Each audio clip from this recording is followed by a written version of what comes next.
Delhi is not safe. I'm sorry. মঙ্গলবার অমিত মিত্রকে নিগ্রহের পরই যোজনা কমিশনের ডেপুটি চেয়ারম্যানের সামনে ক্ষোভে ফেটে পড়েন মমতা বন্দ্যোপাধ্যায়। বুধবারে সেই ক্ষোভের আঁচ স্পষ্ট পাওয়া গেল তাঁর গলায়। দিল্লি ছাড়ার আগে মুখ্যমন্ত্রী বলেন, আবার আসবো, তবে দিল্লি নিরাপদ নয়। Delhi is not safe. I'm sorry. And I feel Delhi mein this is the first time it is happening. Some people are being planted from outside also. নিরাপত্তায় ফাঁক প্রসঙ্গে দিল্লি পুলিশের ভূমিকা নিয়ে মঙ্গলবারই প্রশ্ন উঠেছে। বুধবার সরাসরি পুলিশের বিরুদ্ধে অসহযোগিতার অভিযোগ তোলেন মুখ্যমন্ত্রী।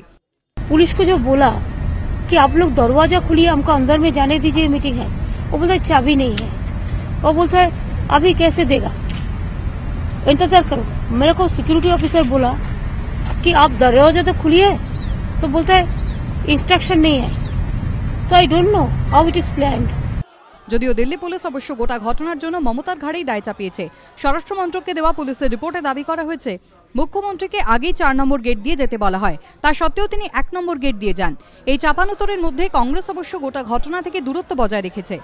Political violence is certainly not a method of either articulating your views or expressing them.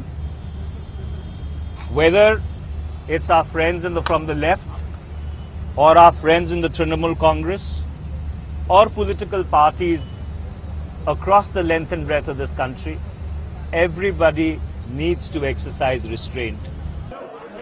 মঙ্গলবার সন্ধে মমতা বন্দ্যোপাধ্যায় অসুস্থ বোধ করায় প্রধানমন্ত্রীর সঙ্গে বৈঠক সম্ভব হয়নি। বুধবারও কেন্দ্রীয় অর্থমন্ত্রীর সঙ্গে বৈঠক বাতিল করেই কলকাতার উদ্দেশ্যে রওনা দেন তিনি।